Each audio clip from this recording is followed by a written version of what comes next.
ایک شخص ہمیشہ کہا کرتا تھا کہ رسول اللہ صلی اللہ علیہ وسلم پر درود شریف بھیجنے سے ہر دعا قبول ہوتی ہے۔ اس کا ایک پڑوسی یہودی تھا جو اس کی یہ بات بار بار سن کر تنگ آ چکا تھا۔ ایک دن اس یہودی نے سازش کرنے کا فیصلہ کیا۔ وہ ایک سنار کے پاس گیا اور کہا کہ میرے لیے ایک انگوٹھی بناؤ، بالکل منفرد اور خوبصورت ڈیزائن کی۔ سنار نے بڑی محنت سے ایک نہایت خوبصورت سونے کی انگوٹھی تیار کر دی۔ یہودی وہ انگوٹھی لے کر اس مسلمان کے پاس آیا اور بولا، میں کچھ دن کے لیے شہر سے باہر جا رہا ہوں، آپ یہ انگوٹھی اپنے پاس امانت رکھ لیں۔ مسلمان نے وہ انگوٹھی رکھ لی اور یہودی وہاں سے چلا گیا۔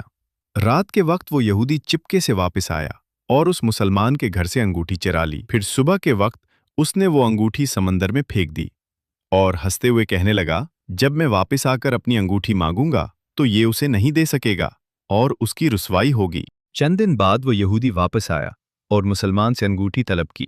مسلمان نے مسکرا کر کہا، درود پاک کی برکت سے آج صبح جب میں شکار کے لیے نکلا تو مجھے ایک بڑی مچھلی ملی ہے، آپ کھانا کھا کر جائیے۔ اس نے اپنی بیوی سے کہا کہ مچھلی صاف کر کے پکائے۔ جیسے ہی اس کی بیوی نے مچھلی کاٹی تو اس کے اندر سے وہی سونے کی انگوٹھی نکل آئی۔ مسلمان نے فوراً جا کر دیکھا تو جہاں اس نے انگوٹھی رکھی تھی وہاں وہ موجود نہیں تھی، مگر جو انگوٹھی مچھلی کے اندر سے ملی تھی وہی اصل انگوٹھی تھی۔ وہ فوراً یہودی کے پاس گیا اور انگوٹھی اسے دے کر کہا، درود شریف کی برکت سے ہر دعا قبول ہوتی ہے۔ یہودی یہ دیکھ کر حیران رہ گیا، اس کی آنکھیں کھلی کی کھلی رہ گئیں۔ اس نے پوچھا، یہ انگوٹھی آپ کو کہاں سے ملی؟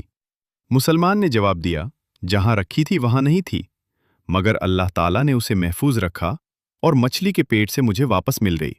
یہ سن کر یہودی رونے لگا اور اس نے ساری سچائی بیان کر دی اور مسلمان ہو گئے۔